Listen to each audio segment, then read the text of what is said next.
Halmashauri ya wilaya Serengeti imejipanga kuweka mkakati wa kutembelea kivutio cha utalii cha Chemchemi ya Majimoto toka ardhini kilichopo katika kijiji cha Majimoto, kata ya Majimoto, wilayani Serengeti, hatua ambayo itasaidia kuongeza fursa za uwekezaji katika sekta ya utalii vijijini. Sospita Mabirika ana undani wa taarifa hii. Haya yamebainishwa na mwenyekiti wa halmashauri ya wilaya Serengeti Ayubu Makuruma baada ya kutembelea eneo la Chemchemi ya Majimoto lililopo ndani ya kijiji cha Majimoto wilayani hapa. Haya maji yanayoonekana hapa ni maji ambayo kimsingi ni maji ambayo yanachemka. Kwa hiyo na yanachemka muda wote katika kipindi chote cha mwaka. Kwa hiyo tukiangalia kwa mfano hilo bomba ni sehemu ya kazi ya hapo kale, wale Wajerumani walipokuwa hapa kabla ya uhuru, basi walikuwa wanaendesha shughuli zao za utafiti, ikiwa ni pamoja na kuchimba madini, lakini pia gesi pamoja na mafuta ambayo ilisemekana kwamba yako hapa. Kwa hiyo wakaweka mitambo yao hiyo miaka mingi sana iliyopita, na nafikiri kwamba ni kutokana na hali ya joto pamoja na maji yanayochemka walishindwa kuendelea. Kwa hiyo wananchi wa eneo hili pamoja na wananchi wa kijiji hiki wameendelea kuyahifadhi maeneo haya kwa ajili ya historia, lakini ni sehemu ambayo sisi kama halmashauri katika mikakati yetu ya kuhakikisha kwamba utalii unaendelea katika eneo hili, kwa sababu kizingatia kwamba Serengeti ni halmashauri ambayo ni ya utalii. Maana jina Serengeti linajulikana duniani kote, na kila mwaka tumeshuhudia watalii wakija wengi sana kwa ajili ya kuangalia wanyama pamoja na maajabu mengine ambayo katika Serengeti. Kwa hiyo hii ni moja ambayo pia tumeiweka kwa kwenye eneo la historical sites kwa ajili ya kuhakikisha kwamba tunakuwa na utalii wa vijijini. Wakazi wa eneo hili wanaeleza maajabu na faida wanazopata wanapotumia maji hayo. Yaani haya maji tumia kuyafulia ikiwa yanachemka hivyo, yakiwa ya moto muda wote. Manufaa yake yanatusaidia, yani kwanza yatumia sabuni kidogo.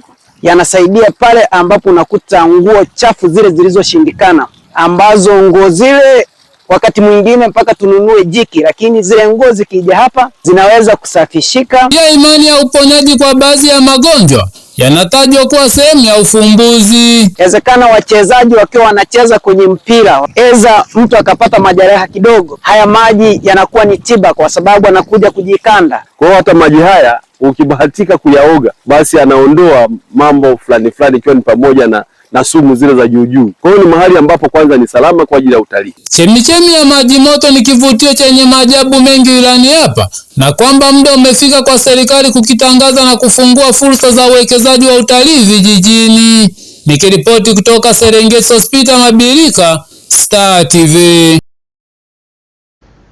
Baada ya mapumziko mafupi, habari za biashara na uchumi zitafuata. Endelea kuwa nami.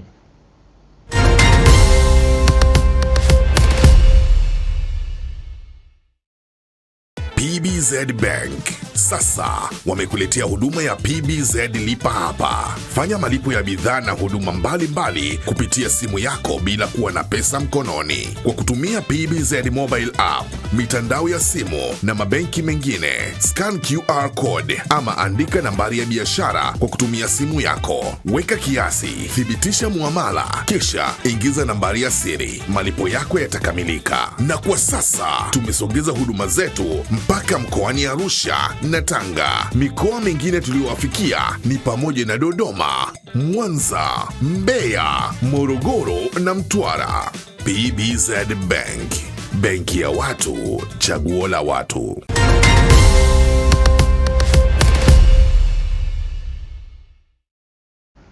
Waandishi wa habari kanda ya Ziwa wameaswa kutumia nafasi zao kuelimisha wakulima kuhusu mbinu bora za kilimo ambazo zinaweza kuongeza uzalishaji na ubora wa zao la pamba kwa kutumia teknolojia za kisasa. Taarifa ya mwandishi wetu inasomwa studio. Semina ya waandishi wa habari kutoka mikoa mitano ya kanda ya Ziwa, Simiyu, Mara, Geita, Shinyanga na Mwanza, ikiratibiwa na Bodi ya Pamba Tanzania kwa kushirikiana na Chama cha Waandishi wa Habari za Pamba, ambapo mwakilishi wa mkurugenzi Penina Range amesema waandishi wana jukumu la kutoa elimu kwa kutumia kalamu zao ili wakulima waelewe teknolojia hizo za kisasa zitakazowasaidia kuongeza uzalishaji wa kilimo cha pamba. Yeye ndio kiunganishi baina yetu sisi na wadau wetu wa pamba, kwa sababu hatuna uwezo wa kuwafikia wadau wote kwa mara moja bila kuwatumia vyombo vyetu vya habari.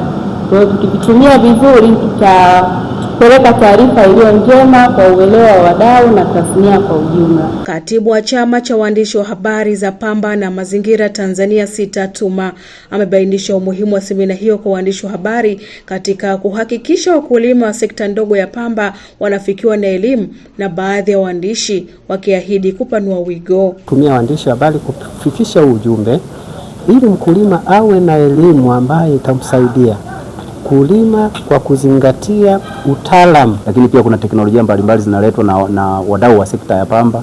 Kwa hiyo mwandishi wa habari ni muhimu akapata elimu zaidi ili kumuongezea ujuzi. Lengo letu ni kuhakikisha kwamba zao la pamba linakuwa na wigo mpana, watu wanapanua ili waweze kupata tija na waweze kupata maisha mazuri kutokana na zao la pamba. Mhamasishaji wa maendeleo ya zao la pamba Edward Nyawile na mtaalamu wa maabara Doto Ntumba wanasema serikali kupitia bodi ya pamba inakuja na mikakati ya kongani na viwanda katika kuongeza uzalishaji wenye tija, ikiwa ni pamoja na usanifu na ubora pamba.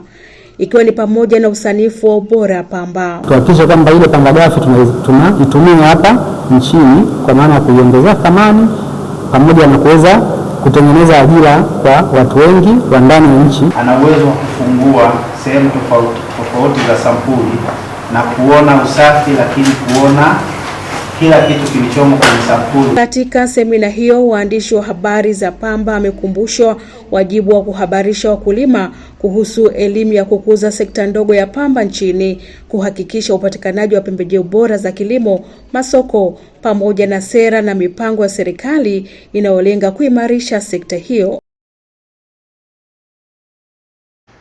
Mwisho habari za biashara na uchumi. Punde habari za kimataifa. Endelea kuwa nami.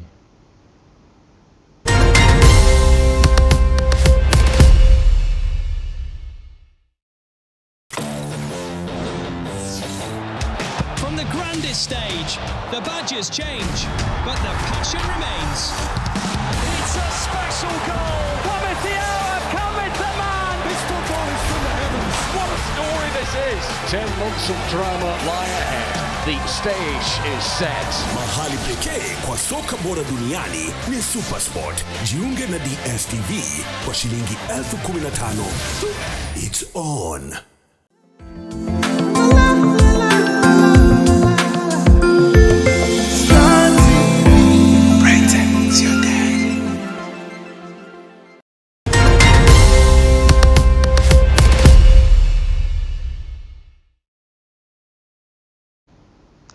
Meli za mafuta na meli zilizojaa makontena zimeonekana kusimama katika mlango bahari wa Hormuz muda mfupi tu baada ya Rais Donald Trump kutishia kuishambulia Oman. Charles Machugu na undani wa habari hii. Hatua hii inajiri baada ya Rais wa Marekani Donald Trump kutishia tena Oman, huku Iran ikisema inashirikiana na nchi hiyo ya Kiarabu ya Ghuba katika mpango wa kusimamia usafirishaji kupitia mlango bahari wa Hormuz. Licha ya Marekani kutoa kitisho hicho, bado kufungua tena njia ya maji kumekuwa hitaji muhimu la Marekani. Hali hii imezidisha mvutano kati ya Marekani na Oman kuhusu usalama wa njia baharini muhimu zinazopita kupitia Hormuz, ambazo ni njia kuu ya kusafirisha mafuta duniani. Tishio hilo linaendelea kuleta wasiwasi kuhusu usalama wa usafirishaji wa mafuta na ushawishi wa kisiasa katika ukanda huo wa Ghuba ya Pwani. Ikumbukwe, Iran inasema inafanya kazi kukamilisha taarifa ya pamoja na Oman kuhusu mpango wa kusimamia usafirishaji kupitia mlango bahari wa Hormuz. Tuangazie hali ya ukanda wa Gaza. Kwa kipindi cha miezi 10 baada ya makubaliano ya kusitisha mapigano yanayoungwa mkono na Marekani, bado Wapalestina waishio ukanda wa Gaza wanaipata joto ya jiwe kwa kupoteza ndugu, jamaa na wapendwa wao katika vita. Hadi sasa Wapalestina wapatao 1260 wameuawa katika ukanda huo. Lakini Jared Kushner anadai maendeleo katika upokonyaji wa silaha yanaweza kutokea ndani ya siku 30 kufuatia mazungumzo na Hamas huko Cairo na viongozi wa Israel huko Yerusalem. Lakini Hamas inasema imekubali awamu inayofuata ya mpango huo, lakini inadai utekelezaji wa ahadi za Israel kwanza. Uamuzi huu unaleta matumaini ya kuanzisha juhudi za amani na kupunguza mvutano kati ya Israel na Hamas, ingawa bado kuna changamoto kubwa zinazohitaji suluhisho la kudumu. Lakini kwa sasa Gaza bado iko katika magofu, huku ujenzi mpya bado haujaanza. Kwingineko, mojawapo ya maeneo yaliyoathiriwa zaidi na tetemeko kubwa la ardhi nchini Indonesia ni Ruteng, ambapo hospitali ya eneo hilo imeharibiwa vibaya sana kiasi kwamba karibu wagonjwa wapatao 200 wanatibiwa kwenye mahema katika maegesho ya magari. Manusura nao wanaelezea saa nyingi zilizokwama chini ya vifusi, kupoteza jamaa na nyumba walizotumia miongo kadhaa kuzijenga, huku madaktari wakipambania dawa, vifaa na wafanyakazi wakiwa wachache. Wanakijiji nao wanasema bado hawajapokea msaada wa serikali na kulala chini ya makazi ya muda ya plastic. Hali hii inaonyesha ugumu wa hali ya huduma za afya katika maeneo yaliyoathiriwa na maafa, huku wakazi wakikumbwa na changamoto za upatikanaji wa huduma muhimu. Na sasa tuweke nukta kubwa katika habari hii. Mlipuko mbaya zaidi wa ugonjwa wa Ebola Jamhuri ya Kidemokrasia ya Kongo sasa unabadilisha mfumo wa wanawake kujifungua kuwa mtihani wa kutisha. Hofu ya Ebola inazuia wanawake wajawazito kwenda vituo vya afya, huku kukosa miadi ya ujauzito ikiongezeka na wanawake wengi wakiepuka klinik kwa kuhofia kupata maambukizi. Wakazi wa maeneo yaliyoathiriwa na ugonjwa wa Ebola wanahofia kuambukizwa zaidi. Hivyo wanawake wajawazito wanakosa huduma muhimu za kiafya, ikiwa ni pamoja na uzazi salama. Hii ni changamoto kubwa kwa juhudi za afya za kuhakikisha usalama na ustawi wa wanawake wajawazito na watoto wao, huku ikiongeza hatari ya vifo vya mama na mtoto katika jamii hizo. Umoja wa Mataifa unasema matumizi ya huduma za afya katika maeneo yaliyoathiriwa zaidi yamepungua kwa zaidi ya 40%, na vifo vinavyohusiana na kujifungua huko Ituri vimeongezeka maradufu, huku migomo na kufungwa kwa huduma za afya vikivuruga huduma hiyo.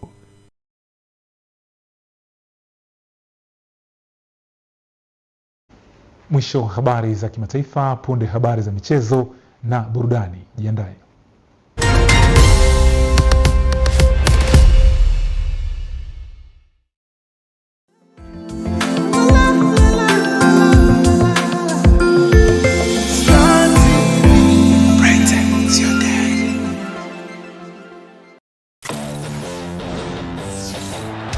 From the grandest stage, the badges change, but the passion remains. It's a special goal. Wametiawa cometh the man. This football is from the heavens. What a story this is. 10 months of drama lie ahead. The stage is set. Mahali pekee kwa soka bora duniani ni SuperSport. Jiunge na DStv kwa shilingi 15,000. It's on.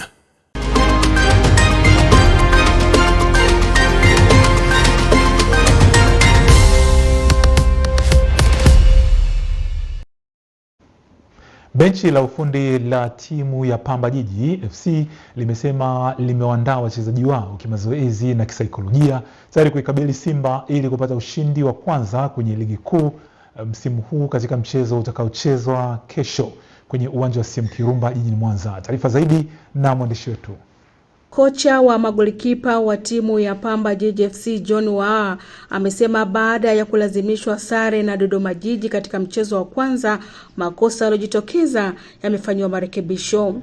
Kukabiliana na timu yote ambayo itakuja mbele. Kwa hakuna kufanya mazoezi ya kukamia. Ili kukabiliana na timu yote ambayo inakuja mbele. Simba Jiji ni Fountain Gate. Kocha wa Simba Steven Becker, raia wa Afrika Kusini, amesema amefanya maandalizi ya kutosha kwa wachezaji wake, lakini anatambua atakutana na upinzani mkubwa wa Jiji. Nahodha wa timu ya Pamba Jiji FC Amos Kadikilo na mwakilishi wa wachezaji wa timu ya Simba Nation Naftal wamezungumzia namna makocha wao walivyoandaa. Tunachoshukuru bado tunaye mwalimu ambaye tulikuwa naye msimu uliopita.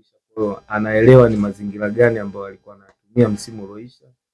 na msimu huu ni wapi ambapo anaongeza. Kwa hata wachezaji ambao wameongezeka katika kikosi wana level ipo kubwa, naamini mwalimu wetu kafanya juhudi kwa ajili ya kuhakikisha kuwa amewaweka katika level ambao haitakuwa tofauti sana na ambao wameondoka. Kwa hiyo tegemee kuwa na timu nzuri katika msimu huu kulingana na walimu na benchi la ufundi. Heshimu kwa nafasi yao, lakini kwa maandalizi tulionayo sisi kama Simba Sports Club, naamini tuna kila sababu na kila sifa ya kushinda mchezo wa kesho. Regardless, wana wachezaji wazuri, wana timu nzuri. Msemaji wa Pamba Jiji Moses William ametoa angalizo kwa mashabiki wa timu zote mbili katika mchezo huo. Sasa tunawaomba, ili ni kwa mashabiki wa Pamba na mashabiki pia wa Simba, matokeo ya mchezo kati ya Pamba Jiji na Simba Sport Club yanapatikana kesho kunako uwanja wa CCM Kirumba. Mtu asije na matokeo yake tafadhali. Hili ni jambo ambalo nalisisitiza kwa sababu pia nimeambiwa na meneja wa uwanja ulifanyika uharibifu siku ile pale na vitu vikaenda tofauti. Kwa hiyo ukitoka kwamba unaamini kwamba dakika 90 ndio zitakopa matokeo, hautafanya vitu vya ajabu. Timu hizo zinakutana huku Pamba ikiwa na alama 1 na Simba ikiwa na alama 3. Ukosefu wa miundombinu rafiki ya viwanja vya michezo umeendelea kutajwa kikwazo kikubwa kinachowazuia vijana wengi mkoani Simiyu kuibua na kuendeleza vipaji vyao vya soka. Taarifa na Shaban Lupimo.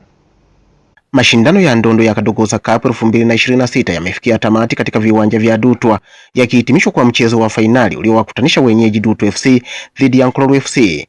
Baadhi ya vijana walioshiriki mashindano haya wanasema Kadogosa Cup imewapa jukwaa la kuonesha vipaji vyao, lakini ukosefu wa viwanja bora vya kuchezea bado ni changamoto inayokwamisha maendeleo ya soka katika maeneo yao.